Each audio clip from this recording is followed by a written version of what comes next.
Genesis chapter 31. So we began this chapter last week with Jacob overhearing the sons of Laban in verse 1, where they said, Jacob has taken away all that was our father's, and from what was our father's, he has acquired all this wealth. And then we saw this was envy, this bitter envy that was grown within them that they had towards Jacob. And this envy would soon manifest itself within their father's heart, Laban. And by the way he reacted towards Jacob, Jacob saw it, right? It's, as it was said in verse 2, that Jacob saw the countenance of Laban, and indeed it was not favorable toward him as before. So Jacob is fully aware of the tension that surrounded him.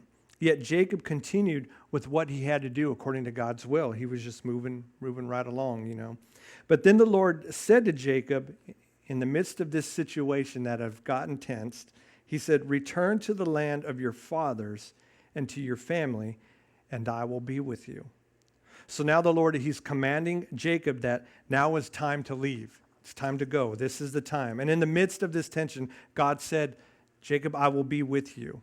Now, if you remember, Jacob made this deal with Laban when he wanted to leave it the first time. Remember, after 14, he's like, hey, send me on my way with my wives and let me go. And he was like, no, that you should stay.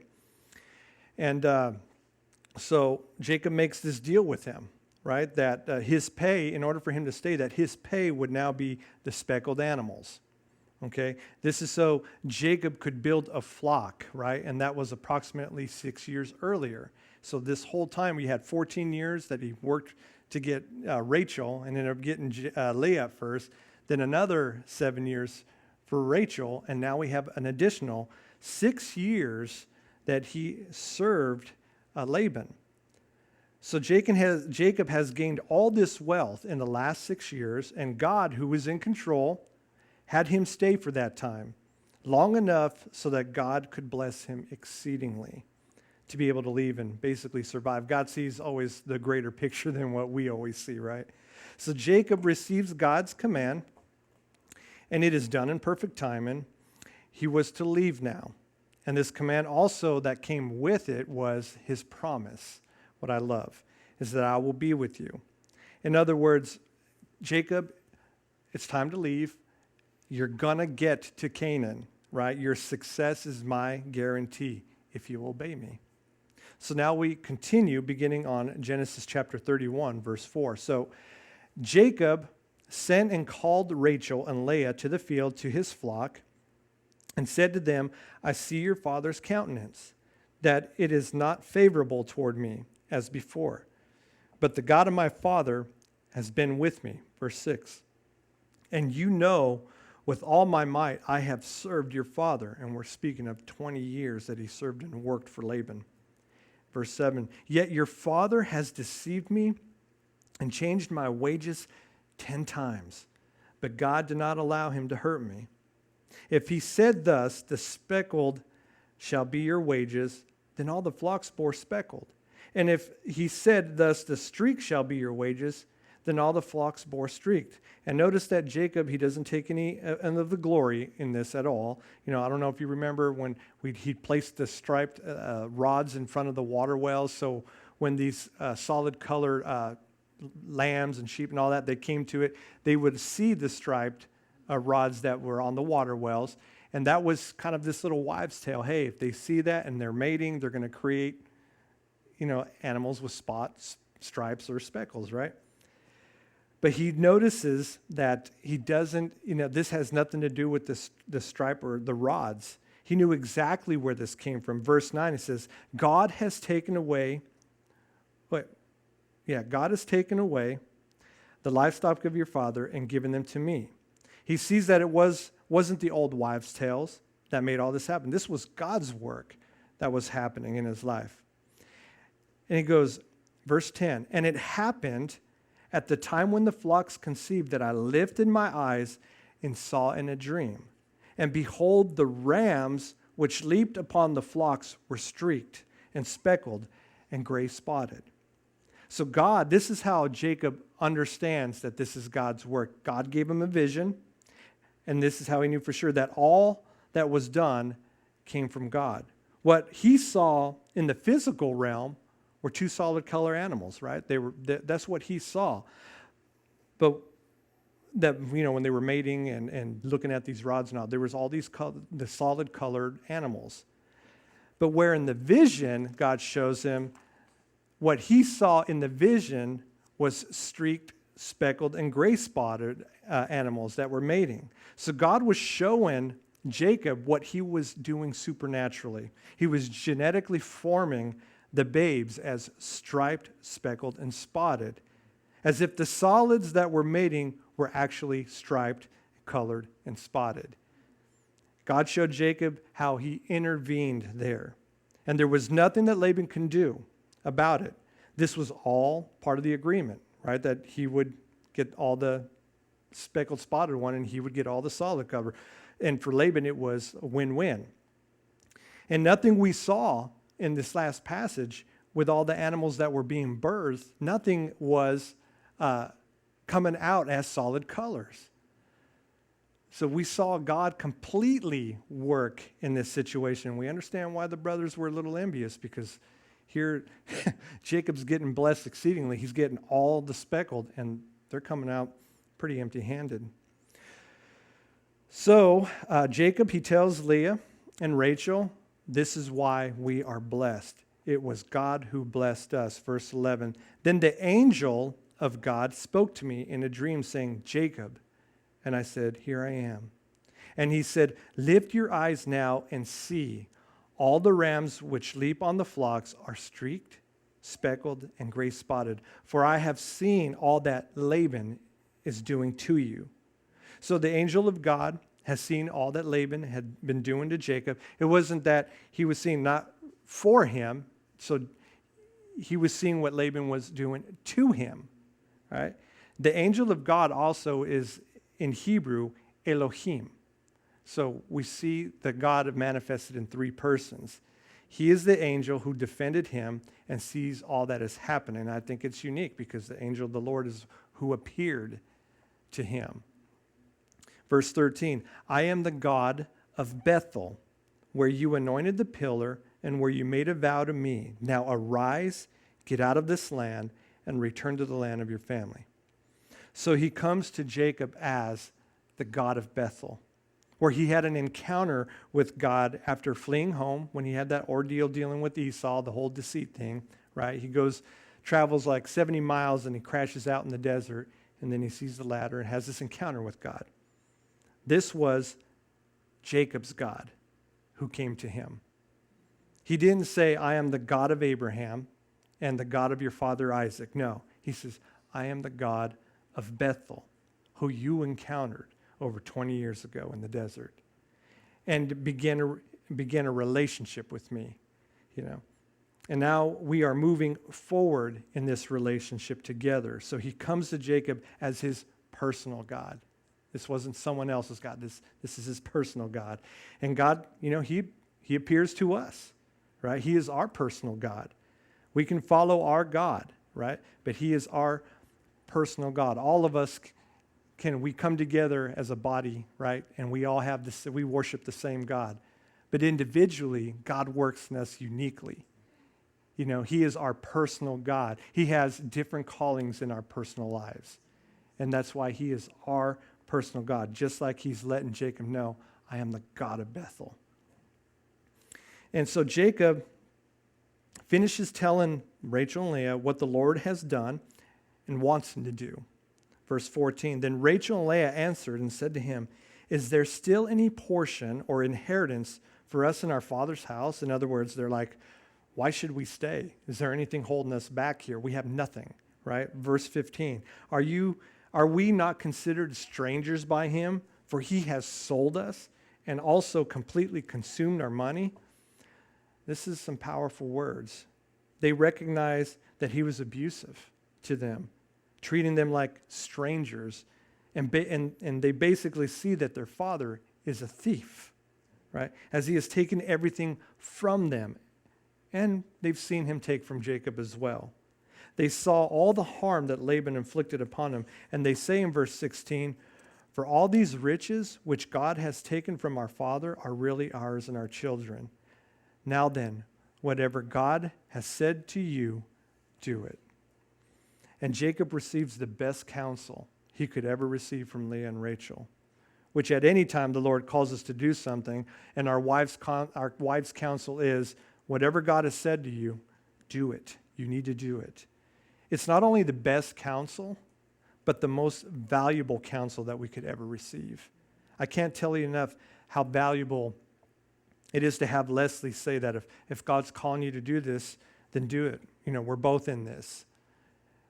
Which is why I tend to overthink things a lot. I tend to pray over and over for clarity. I want to make sure that it is from the Lord and it is not with me, because not only if he's calling me to do something, I want to make sure that I'm in sync with the Lord. That way it's a testimony to Leslie or to my spouse when I step out into it, that when we see God's hand and his work in our lives and where we're walking right at, man, we're walking right into his glory because we're giving him all the glory. It's a testimony that our God is very well alive in control of our lives. So it brings all glory to him. And I love that right here in this scripture, we see the encouragement that Jacob receives from Leah and Rachel, and how they're encouraging him in the will of God. It's a great, beautiful picture. Verse 17, "Then Jacob arose and set his sons and his wives on camels." He was basically empowered by God, hey, do this, but also by his family. They were right there before him. They support him. So he immediately acts. He immediately obeys but he obeys in his way of doing things. I'll say that. Verse 18, "And he carried away all his livestock and all his possessions which he had gained, his acquired livestock which he had gained in Paddan Aram, to go to his father Isaac in the land of Canaan." So we see Jacob still being, a Jacob, sort of sneaks off and away without Laban even knowing, takes the path of least resistance, does this his way. We obviously can see that Jacob does not like confrontation. It's pretty clear, right? Jacob is as smart as can be. He's a hard worker, very sharp guy, but when it comes to confrontation, he clearly avoids it at all costs. When dealing with things face to face especially. But the thing about Jacob, when he does things on his own, right? He kind of does it his way. It's something that I always say that I've learned. And trust me, Jacob will get there. He's still learning. He's on that process now with his relationship. Is that when God gives you a command, when God tells you, hey, you're to do this, and lets you know, I will be with you. You have to seek God in the details. You've got to look for the first step. You can't just say, okay, that's the path. I'm going to tread straight over this way. God may say, look, I need you to step right here because there's something that can cause you to trip. I need you to walk forward, but then I also need you to take a side step. Going in the same direction, but it's in the details that we seek God. And trust me, he'll get there. He'll get there. So he takes off when Laban is away. Verse 19, it says, "Now Laban had gone to shear his sheep." He's gone. He's not there. "And Rachel had stolen the household idols that were her father's." So she steals the family gods that belonged to her father Laban. Now there are several theories as to why she did this. I'm going to share them all. One of them is that it's possible that she worshipped these gods and did not want to leave without them, which I do not believe this is the case at all. I don't lean that direction at all. Second, it's possible that she took them because such idols were used as deeds, which would go to the firstborn male. And if her father died, because she had the family gods and heirlooms, she could claim the inheritance. Third is, it's possible that this was her way to get back at her father who mistreated her. And fourthly, it was possible that she removed the gods to keep her father from idolatry. Now, I choose to lean towards that she did this because of the deeds, the idols, that if her father passes away, this was her way to gain the inheritance from her brothers by presenting the gods. Either way, what she did was stealing. It was stealing. And regardless of her reasons, it was wrong to do this. But we also can see that this family, I'm talking about Jacob, Leah, and all them, wasn't deeply quite spiritual yet. We can see it by the action for doing this. But again, Jacob, he will grow in his relationship with the Lord, and then he will lead his family into deeper things of the Lord. Verse 20. And Jacob stole away, unknown to Laban the Syrian, in that he did not tell him that he intended to flee. So he fled with all that he had. He arose and crossed the river and headed toward the mountains of Gilead. And Laban was told on the third day, so 3 days have passed, and he finally gets word that, hey, Jacob left. Jacob had fled. So, hey, we see Jacob, he gets that 3-day head start, and now Laban finds out. And we're not sure where Laban is at this moment. We don't know if he's 3 days to where the other flock is, shearing that flock. We don't know. It doesn't say. Or he could be at home. Either way, he finds out. In verse 23, then he took his brethren with him and pursued him for 7 days' journey. And he overtook him in the mountains of Gilead. So it means he kind of went around, and Jacob hadn't quite gotten there yet, but he overtook him in the mountains of Gilead. But God had come to Laban, the Syrian, in a dream by night, which may be the night before he goes in front of Jacob. And God said to him, be careful that you speak to Jacob neither good nor bad. So this is a warning. This goes beyond, hey, look, not only are you going to not lay a finger on him, you're not going to look at him sideways. He goes, but you're not even going to say a thing that comes off sideways, neither good or bad. And that's pretty specific and to the point. I think Laban understood, okay, I got you. I clearly understand. But the need for God's message to Laban tells us that Laban had evil intentions towards Jacob. So God protects Jacob, telling Laban, you are to be at your best behavior when it comes to Jacob. Verse 29. So Laban overtook Jacob. Now Jacob had pitched his tent in the mountains, and Laban with his brethren pitched in the mountains of Gilead. And then Laban said to Jacob, what have you done that you have stolen away unknown to me? No, I'm just joking. I'm trying to make it sound like he's crying. And carried away my daughters like captives taken with a sword. Now, we can already see he's being way over dramatic. He's a manipulator. And he plays the manipulation card to Jacob and overplays the drama. I'm going to probably try to act it out. But putting on the hurt, the father act, being a complete phony and liar. Laban is using the oldest trick in the book, manipulation, to make them feel guilty, to make them feel that they did something wrong. But none of this had to do with all that he says. It has to do with the wealth that has left his land, that Jacob had, that he still believes belongs to him. Remember, the envy didn't leave. That issue wasn't resolved. That envy was getting worse. And the tension grew thick. It was time for Jacob to go. So Laban uses manipulation as his way to accuse Jacob for doing him wrong. But Laban wasn't there because he cared. As a matter of fact, he planned to do harm to them. And that is why God came into him in a dream. Because no one would believe that Laban was there to love on them and because he missed them. Or kiss his grandkids goodbye.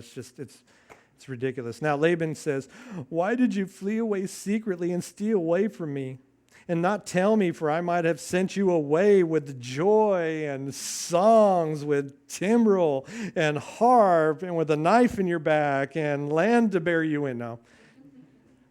So he goes, and you did not allow me to kiss my sons and my daughters.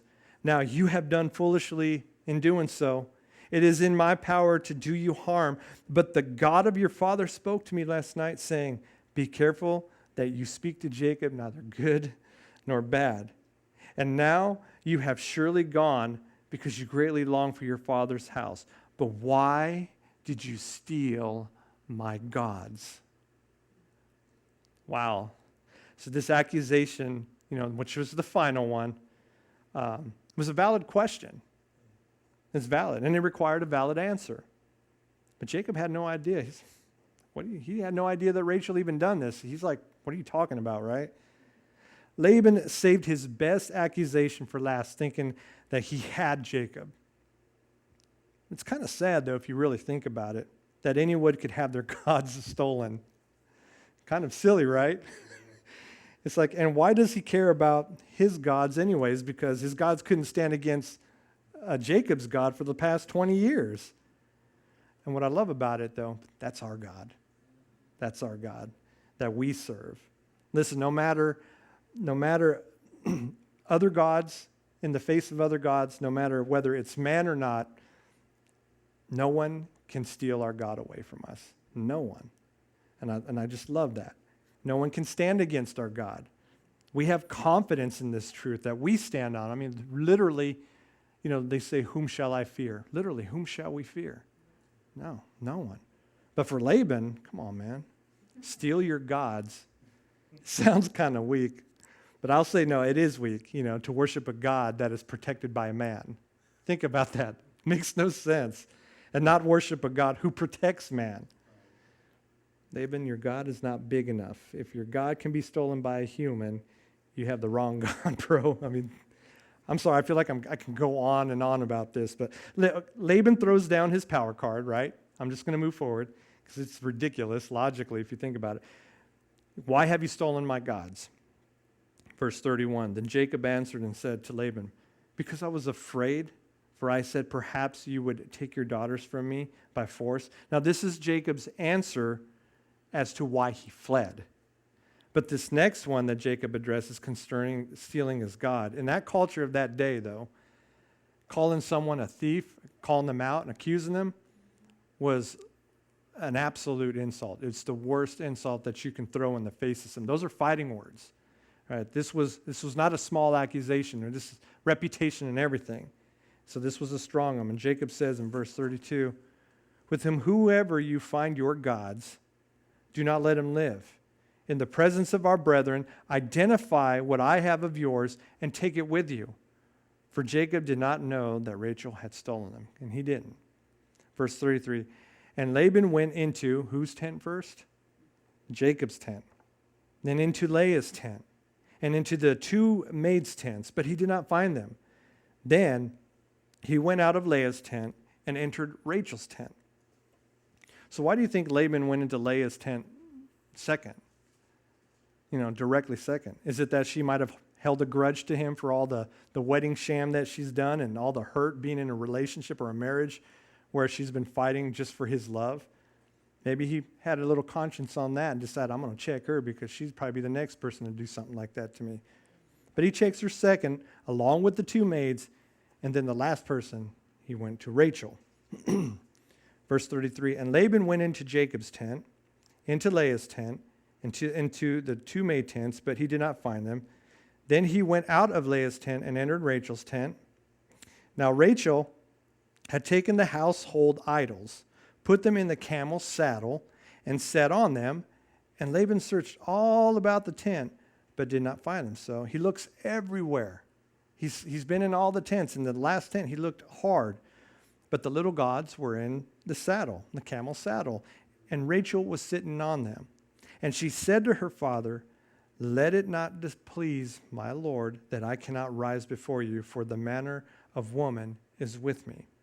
She's basically telling her dad, I'm in my cycle right now, and I cannot rise before you. Which we see that Rachel has learned from the best. Hey, I'm going to manipulate, I'm going to deceive the situation. And us dads, we know that no dad will go any further than that argument. So he searched but did not find the household idols. And then Jacob becomes very upset about all this. Verse 36, and Jacob was angry and rebuked Laban for accusing him of being a thief. And Jacob answered and said to Laban, what is my trespass? What is my sin that you have so hotly pursued me? Although you have searched all my things, what part of your household things have you found? Set it here before my brethren and your brethren, that they may judge between us both. And now, here comes all the things, all this anger, all this frustration built up in Jacob, and he just lets it roll, all the 20 years of frustration right out on Laban. And Jacob says, these 20 years I have been with you. Your ewes and your female goats have not miscarried their young, and I have not eaten the rams of your flock. So Jacob's telling Laban, look, I worked for you. I was a good shepherd. I never overworked your animals to where they couldn't carry or that they would miscarry. I was a good shepherd to your flock. And at dinner time, I never eaten from your flock as well. Jacob ate from his own flock, not from Laban's. And we're talking about 20 years. You know, he basically did for what he could eat. He worked for his own food. Verse 3, that which was torn by beast I did not bring to you. I bore the loss of it. You required it from my hand, whether stolen by day or stolen by night. So when a lamb was stolen or eaten by another animal, those are things that you kind of can't help. You know, it just happens.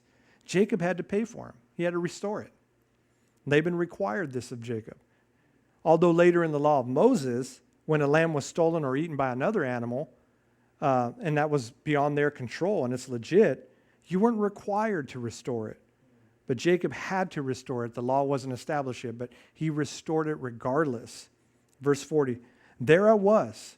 In the day the drought consumed me, and the frost by night, and my sleep departed from my eyes. Suffering, basically, all this hardships is what he's saying. Thus I have been in your house 20 years. I served you for 14 years for your 2 daughters and 6 years for your flock, and you have changed my wages 10 times. Unless the God of my father, the God of Abraham, the fear of Isaac, had been with me, surely now you would have sent me away empty-handed.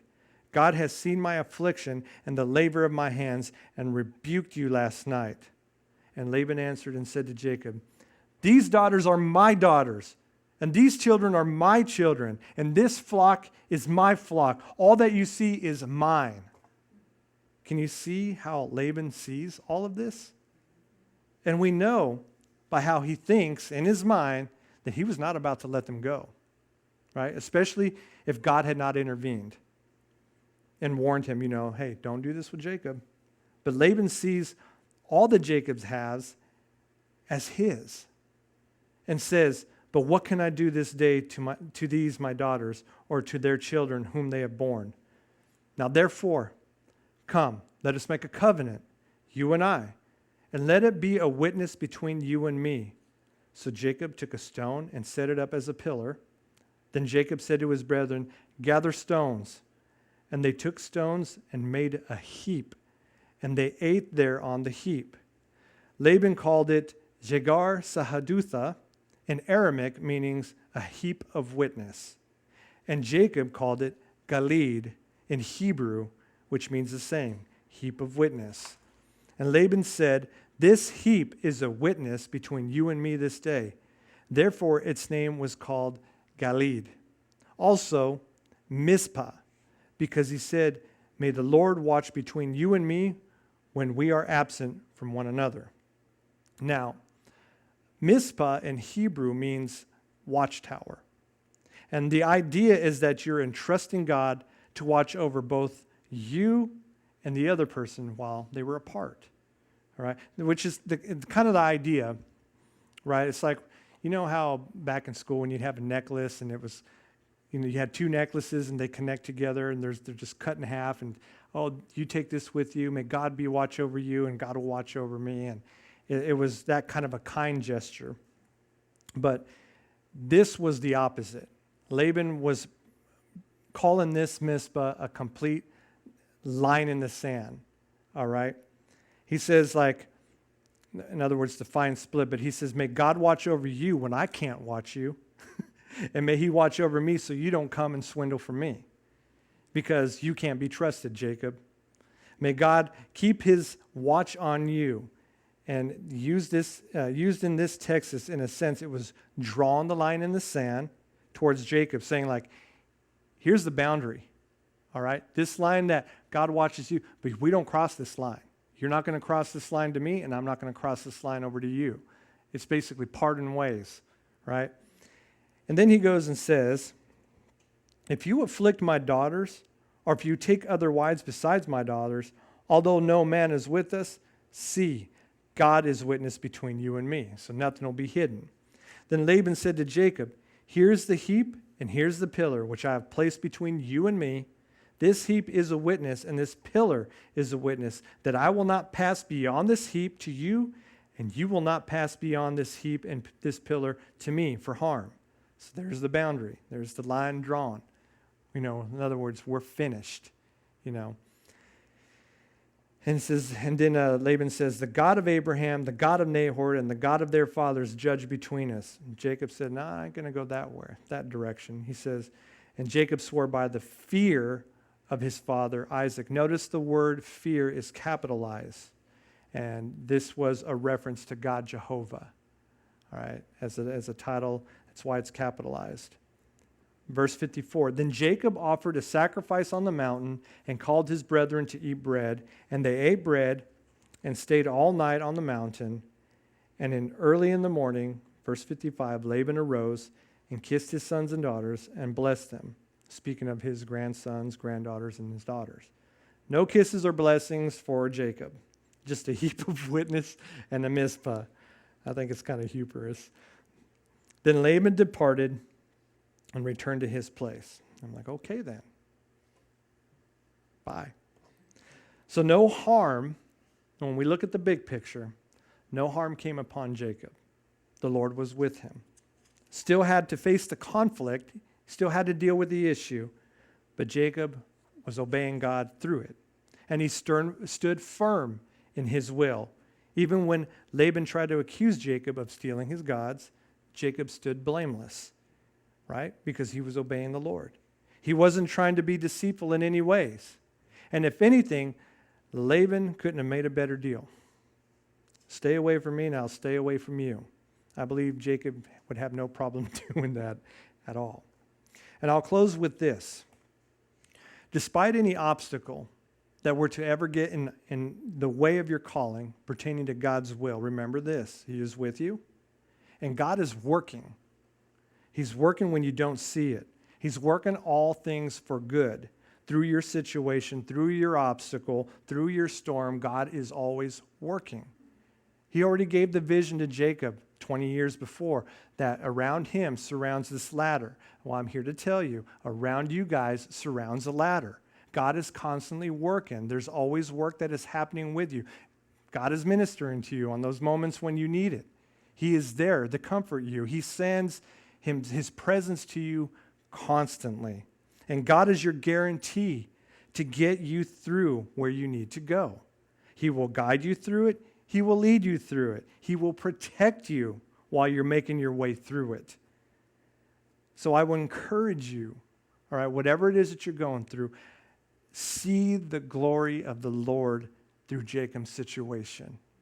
And make that a reality. Make that something to stand on in your own life. Seek God's glory in your own life, because the glory of the Lord was manifested through the situation, and I will be with you. I will guide you through. That is my guarantee. I am your God, your personal God, and I am working all things for good in your situation. So seek his glory. Our God is a mighty God, and he has come to you personally. He drew you guys to himself. And how amazing is that?